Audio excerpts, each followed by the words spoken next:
Nice story.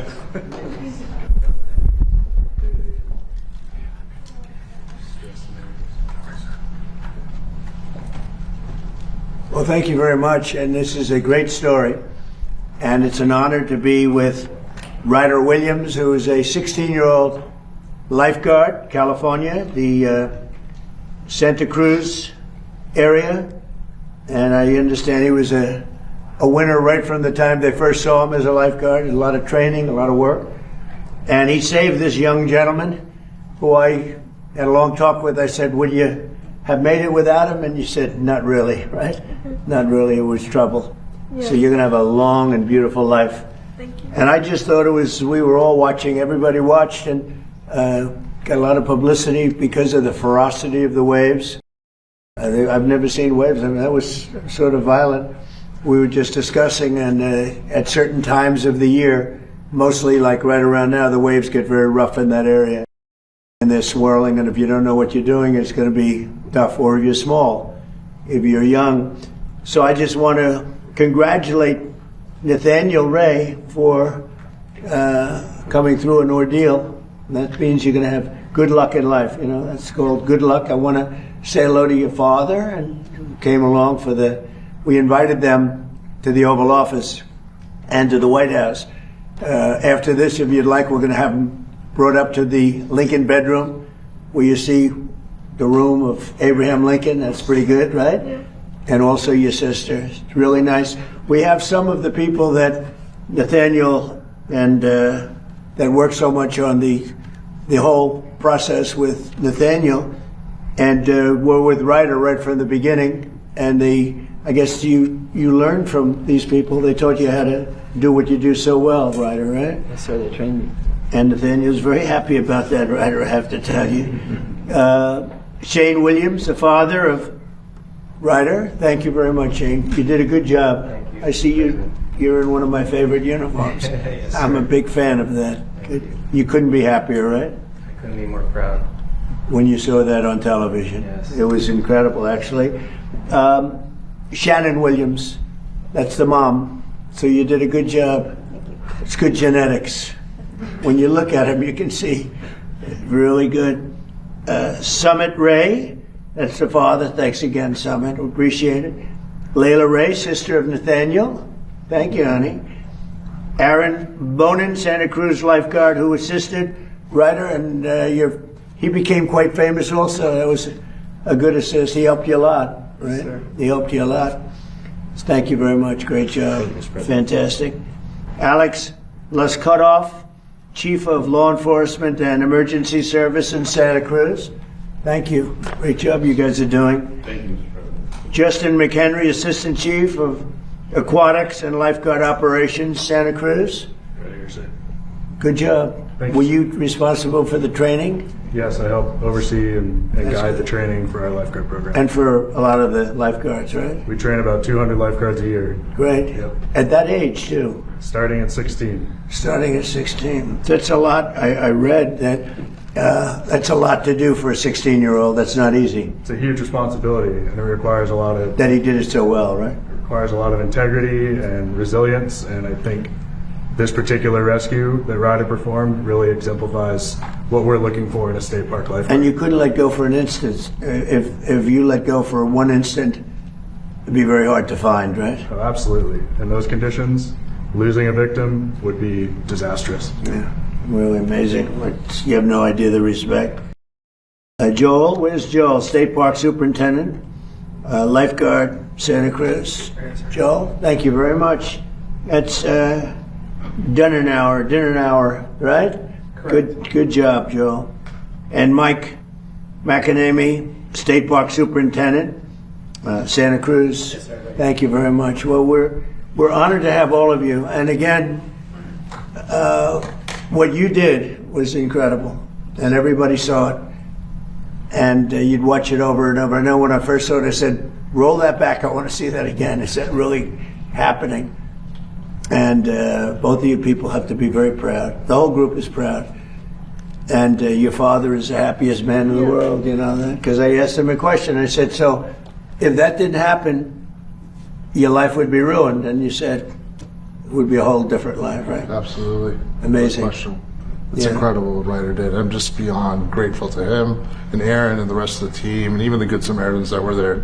I mean, it's just such a privilege to be sitting next to him today Yeah. and be able to celebrate his birthday tomorrow. And I'll bet you'll stay a little bit related to this group of people. Because Absolutely. you realize what a fantastic job they did. We're a great Probably, you know, it's interesting because they're saying that you have in that area so many different saves. You're saying that night you help somebody out. Maybe not to that extent, but you help somebody out. But maybe lifeguards don't get the credit they deserve. This really showed how important it is. And certain areas, so certain areas of the country, you could say, are just very susceptible to people getting in trouble, right? And was this one of the worst on the state, on that entire coast? I mean, do you have other areas? Because that looks like a very dangerous place, the way Yeah. those waves, on a beautiful day, right? The characteristics on that given day made it a little more difficult. You know, it was a warm day, so there's lots of folks on the beach recreating, and then combine it with that large surf and the strong currents that we had in the area made it treacherous.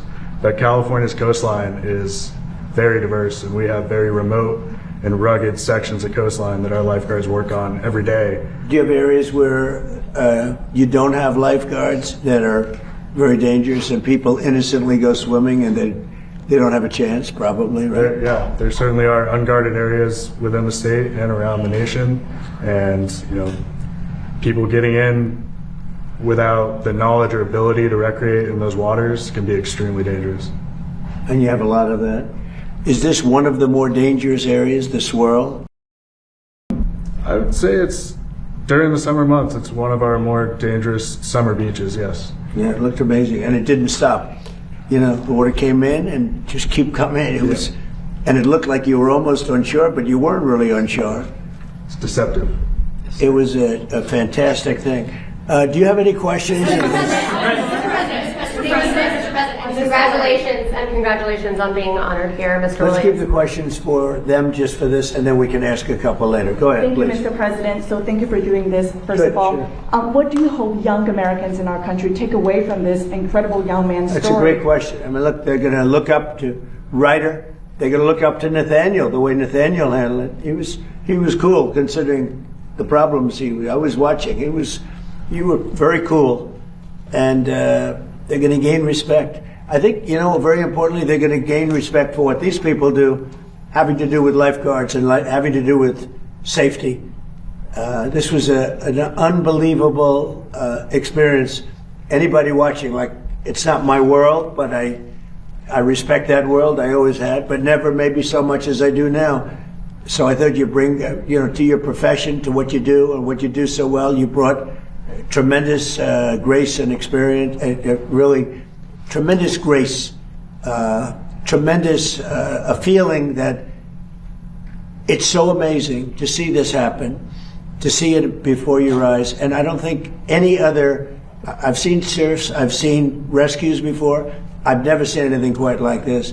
It's been a great thing for your profession, and people are going to respect it even more, respect you even more. So I just thought it was really a very worthwhile event to have it at the Oval Office. So congratulations. Mr. President, okay, so I actually have a If you question. don't mind, can I have a question for the young gentleman as Go ahead, well? sure. So first of all, a lot of people are very inspired by what you did. Can you tell us what was going through your mind at those dangerous moments, and what would you like to do in the future? How has this experience as a lifeguard shaped you? In those dangerous moments that we have, we always try to fall back on our training. We are trained so well by many to handle that situation as best we can. So I really am just thinking about how to get the boy out of the water as fast as I can. And for shaping my future, I want to be a firefighter in the future, hopefully go through paramedic school. And He's off to a good start. We'll give him recommendations. We may have some good recommendations. Go ahead. that's all I have. Can I? Sorry. First of all, thank you. You are an inspiration for all of us, I think, and especially you give us hope for your generation. And along those lines, do you have a message for your generation about service and what you're doing? I hope that everybody can take away from this and try to help more people. Try to look out for everybody around you, and just try to help everybody out as much as you can. What's the average age of a lifeguard in your area? I'd say a lot of this last year, a lot of them were 16 to 17 years old. And you have some that make it a profession, right? Yes, sir. A lot. So do you have 35, 40, 45-year-old? Yes, That's sir. great. And they lead a beautiful life on the surf, right? Yes, sir. And they would rather do nothing else, That's right? right. That's very good. I think it's great. Mr. President, on a different topic. Yesterday, Well, wait, John- let's finish on this topic. This is very exciting to me. Mr. So, you know, it's so President, exciting to see something like this happen. He's a real hero. You know, when you see that, I don't know if I'd do it. I wouldn't probably. You're lucky I wasn't. You're lucky I wasn't on service that day. I don't know. But no, he's a real hero. It's an amazing thing. And he's a real lucky guy, too. God was watching you, right? Yeah. Great. Go ahead, please. Mr. President, I do have a question about Iran, but I would like to ask you something about the rescue as well. Following this, there's been a push in Congress to officially affirm that open water lifeguards should be recognized as first responders. That would apparently really open up access to benefits, more federal programs. Would you support that push? Well, I think they have gone a long way to get that done. You know, it's something most people don't talk about. We have a lot of other things we talk about. And first time I've ever heard the question, but this is something that's been going on, I guess. Is that right? I'd like to put my weight behind it. So let's take a look at it. Very important. And Yeah, on I like the idea. Why do you ask that question? I mean, is this something that's been discussed very Members much? of Congress have been talking about it in the wake of this Well, I rescue. think so, in yeah. the wake of what happened here, there's a possibility something like that would happen. And Mr. President, your memorandum of understanding with Iran expires today. Are you any closer to reaching a final deal on ending Iran's nuclear Let's program finish today up. than you were 60 days ago? Let's finish up with Ryder, and then when we're done, we'll answer a couple of those questions. Yeah? Thank you, Mr. President, again. So for the young men and for those who trained him here, so as a parent, I'm very concerned when I see moments like those. What's your message to parents across the country who want to really improve their children's safety, especially when they're younger like this? Well, I think you have to be going to the right beach, number one, and I think you have to have lifeguards around, right? Because you could go to that water. That looked so beautiful the day. It was such a beautiful day, everything nice. The water didn't look that bad, and then all of a sudden you see these violent waves come in. That's what amazed me so much. I studied it. I said, this is incredible. I've never seen that kind of roughness in water. I've seen tragic things happen, but I've never seen water that looks so calm, and then every 15 seconds, the violence comes back in. I think really you probably have areas, I'll bet you have areas that you think should have, as you call them, guards, that don't have. Can you imagine having more guards along the coast, parts of the coast, that aren't guarded where people die? Yeah, certainly. The National Water Safety Action Plan and the California State Action Plan both call for more supervision, and by supervision, Do we lose a lot of we mean people due to lack of, covering an area? It can be challenging in some of those spots because of the economy to live there is Right. expensive. It's a coastal beach community, and there's $1 million homes on the beach, and our lifeguards are making a little more than minimum wage, but it can be challenging to live in those spaces, so it's hard to retain employees in those areas. As the lifeguards grow older and they want to make that a profession, which is a noble profession, they make much higher salaries, right? Yeah. Yes. If they become they make a good living. if they become a full-time lifeguard, which in our department requires you to become a peace officer, I see. Okay. Well, that helps for that other question. that's a livable wage, and they can become members of the community and live where they're working, and give back. So will you be doing it? You helped so much with Ryder. Will you be doing it as a profession, or will you be doing other things later? So I'm actually a full-time firefighter paramedic with a fire department in California, and I've stayed on the books with state parks because I owe this program a lot, and it's done a lot for me. Oh, that's And great. I love being here, helping train people like Ryder, so I plan on staying around for a long time. That's great. Good job. That's fantastic. Yeah, please. Are you policy question, Mr. President? Go ahead. There's a lot of debate right now about these license plate scanners that are going up across the country. They're called flock cameras. People are worried that the police might misuse them. Have you heard of them? Yep. Or what's your stance? Well, it's being studied right now. You have pros and cons, right? It's being studied right now. We'll have an answer sort of as to our views on it over the next couple of weeks. Mr. President, yesterday John Ossoff said you'd rather travel with your aide, Natalie Harp, and build the ballroom than do your job as president. What is your response, John Ossoff? You mean Pee Wee Herman? Pee Wee Herman lookalike? No, I would much rather do other things. We're building a great facility here. We're fixing a White House that hasn't been taken care of. You can look at this. This room was a disgraceful situation in the Oval Office, and it was let go. The whole building, the White House, was let go. The exteriors were falling apart. The columns were falling apart. The whole place was a mess. In addition, they've been trying to get a ballroom for the last 150 years. And when I said I was going to build a ballroom, the military asked if they could see me. And they say, sir, we have an opportunity to go down deep into the ground and build a military facility to go to the White House and to go with all of Washington, D.C., which would be so valuable. And then they came up with the drone port on top, which would be a major drone port to protect the White House and all of D.C. And all of those things added up, and it became much more than just a ballroom. And I said to myself, wow, what an opportunity. I mean, if I was just going to build a ballroom, I could have had it built very quickly, because I build very well and very quickly. We went 5 stories down into the ground. We did a lot of tremendous things for the military, things that they could never get. They said, this is an opportunity that we have because you're building the ballroom, that if you would be willing to spend more time, we would love to be able. We've been trying to do this at the White House for many, many years, and they've been trying to have a ballroom at the White House for many, many years. Now, what happened is we used to use tents, and the tents are usually made of either a plastic material, or canvas. And they wouldn't stop a .22 caliber. They wouldn't stop anything in terms of safety. It'd be very dangerous. And they haven't used a tent for years. They haven't had any big, like we have President Xi coming on September 24th or so. I think it's September 24th. And we'd love to have 2,000 people coming to dinner and celebrating a nice evening, et cetera, but we only have a room that's going to hold 89 people, and 89 people is not appropriate. So maybe more importantly, it's totally secure with bulletproof windows, bulletproof sides. It's drone-proof. It's missile, every at the top of the line. And we need it, and especially with what's happened, unfortunately, to the world, you could say. Yeah. So do you think your Oman this morning you said you would bomb the S out of Oman if they got in the way of reopening the Strait of Hormuz. Would you say you're out of patience with Oman, a strategic partner? No, I don't think they behaved very well, but we'd handle them very easily, just like we do other things. I have actually 2 questions. There was a report by Center Square that nearly 24 Democratic attorney generals, months before your reelection, were basically planning already lawsuits against you, and wanted to see what your comment is on that. Second question. Well, I heard about that.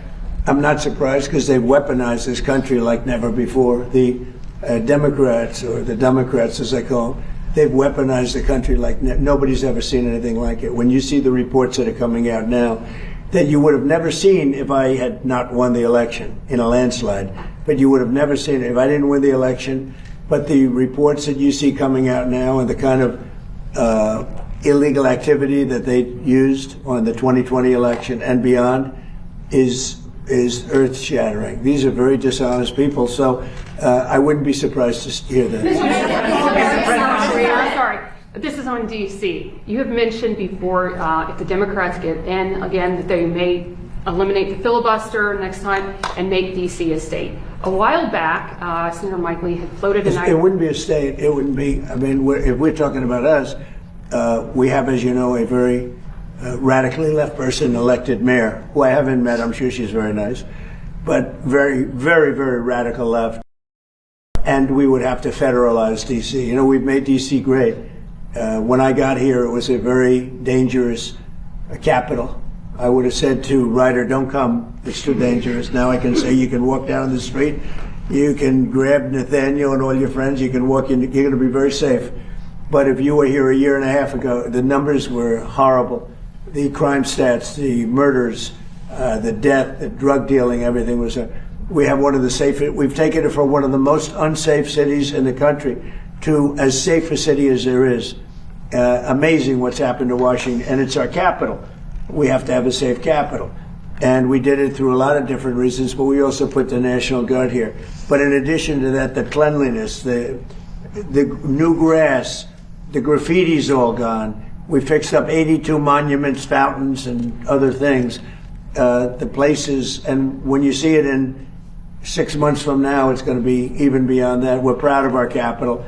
I think these things are important. Whether you build, whether you do something to fix the White House where, you know, now they've never had a real estate developer, a good one, a real good one, here before. They might not ever have one again. But, you know, fixing up our great capital is a very important thing. I think it's very important psychologically. It's very important from the standpoint of people being able to come to the country and not get murdered in the capital. People would come here. We had one of the worst, one of the most unsafe cities in the country. Now we have one of the safest. Just to finish, we had a real problem with restaurants. Nobody wanted to have restaurants, restaurant entrepreneurs. Now you can't get space. Every restaurant is packed. The place is booming. People aren't going to get mugged and raped and beat to hell and shot and killed in Washington, D.C. One of the safest places. Crime is down 84%. And I did that in a short period of time. It's also down in Memphis, where we went specifically, and it's also down in New Orleans. I was asked by the governor, could I do something, because they were having Mardi Gras. It was very bad.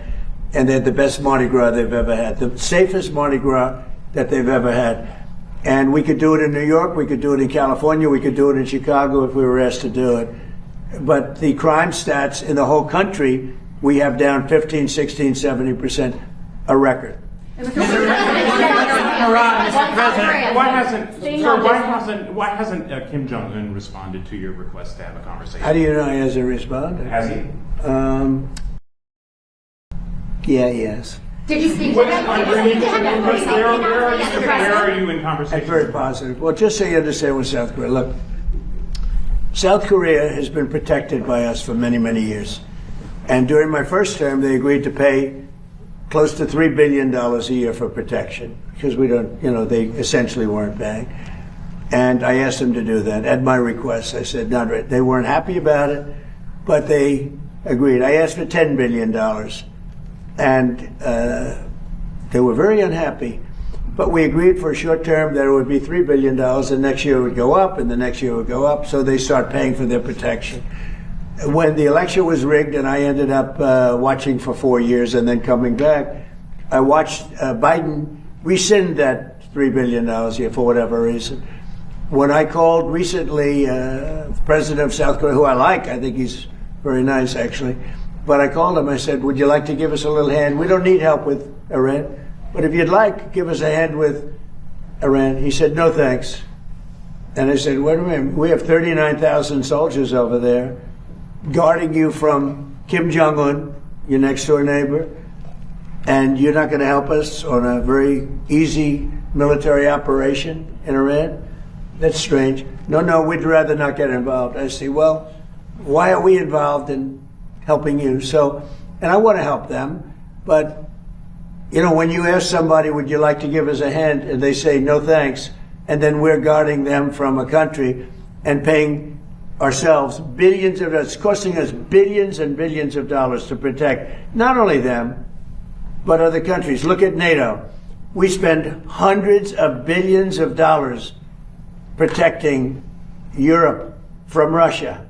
Hundreds of billions, mostly from Russia, but from other things too. And then they say, well, they don't want to get involved with guarding the Strait, where they get most of their oil. They get 50% of their oil. And they don't want to get involved. Why are we doing it? So all I want is fairness. And South Korea, I get along with them very well, but they were paying $3 billion a year, and then they convinced Biden that I was probably a bad person and they shouldn't, and he immediately rescinded that order. So we were getting paid. We would have been getting paid a lot more, but we can't go around and protect all of these countries, especially when they're not there to help us. On the expiration of the Memorandum of Understanding, are you any closer today to reaching a final deal to end Iran's nuclear program? Well, they want to make a 60 deal, days but they're ago? not going to make the kind of a deal that I feel is necessary. Look, we're in there for one reason. Iran cannot have a nuclear weapon.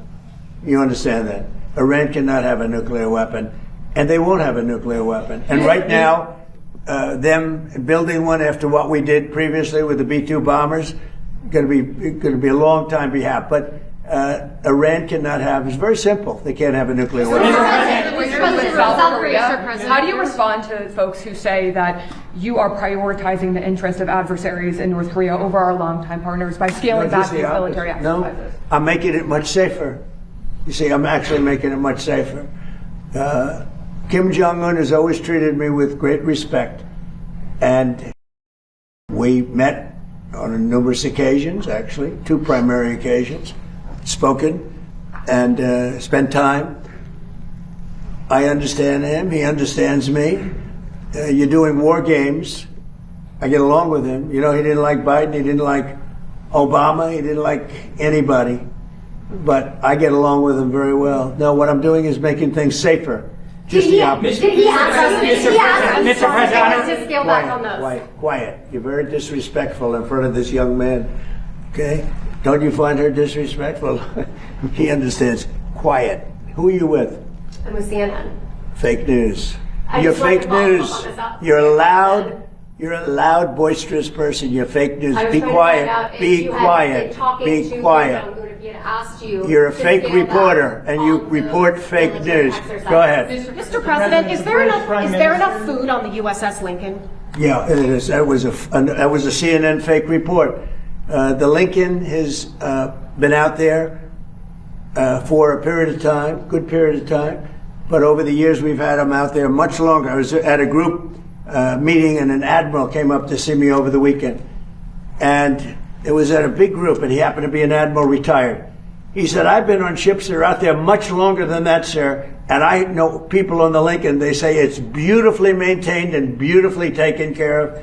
And other people went out and they found out to be true. It was fake news reporting from CNN. Mr. President. There was a report that a senior intelligence official with the CCP just bought a historical building overlooking the White House. Have you heard about this? Do you have a No, I reaction haven't to that? heard Mr. President. Mr. President, yes, Mr. President. Yeah, go ahead. Behind you. Okay. The British Prime Minister recently reportedly sent text to someone impersonating Susie Wiles. Are you concerned about his judgment or the state of communications between the 2 countries? No, but who happened? What happened? They sent text? Apparently the Prime Minister sent text to somebody impersonating Susie Wiles, and it was... No, I'm sure that he had a miscommunication. Mr. President. He's the Prime Minister. Mr. President. You know, I spoke to him. We had a good conversation, a couple of them. We had a good conversation. One of the things he is going to do, I think he's going to open up the North Sea. That'll make UK pretty rich, I'll tell you.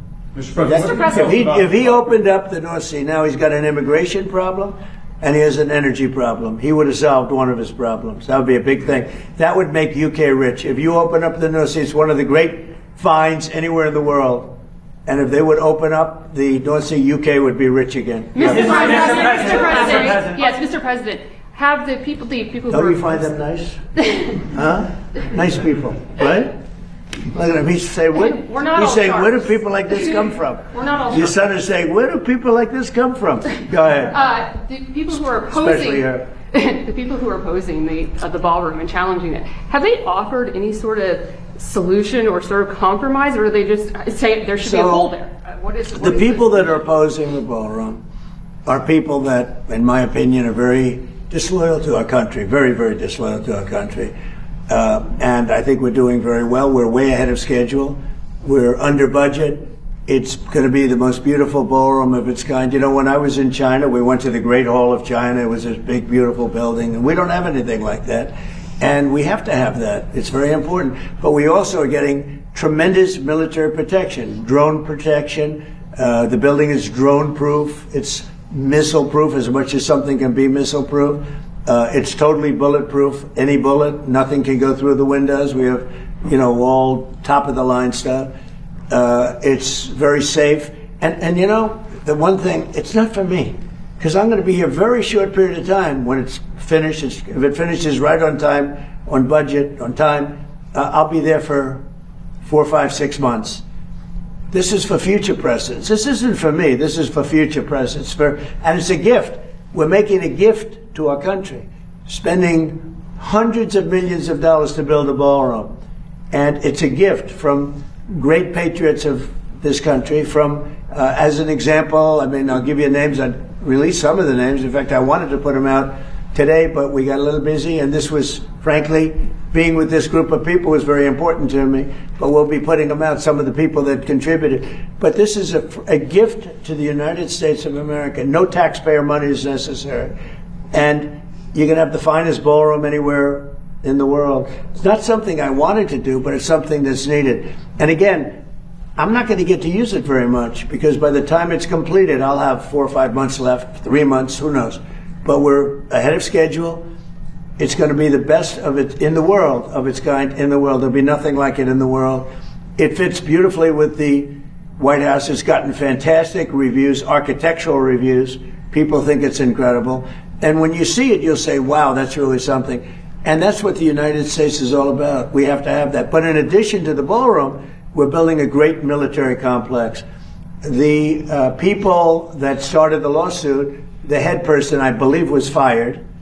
And she was fired from another event just before that. And she's the one that started it. It's the National Trust, but the National Trust for Historic Preservation. Now, they say it's a United States. They use the word United States, but it's not related to the United States. In fact, the United States doesn't even contribute to it.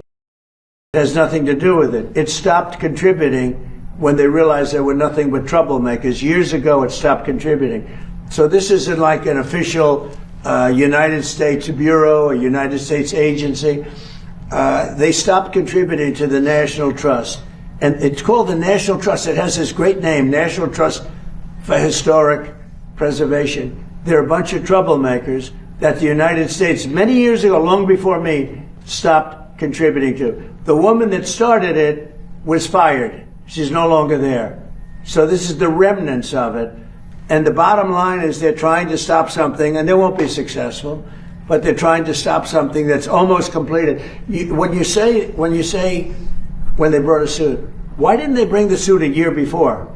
Why did they bring the suit in the middle of construction when $400 million almost is spent on its construction? Why wouldn't they have started the suit a year early? Everybody knew it was going to be. It was no secret. Everybody knew that it was taking place. So they should have done that. But the National Trust is very disloyal to the country because they reveal things. You know, I said the problem with the suit, I told them this, is that we have many military things in this ballroom. And ideally, they shouldn't be revealed. But now they are revealed, so the world knows about it. That's okay. They shouldn't have done it. They're very disloyal. But I think we're doing really well. We're way ahead of schedule.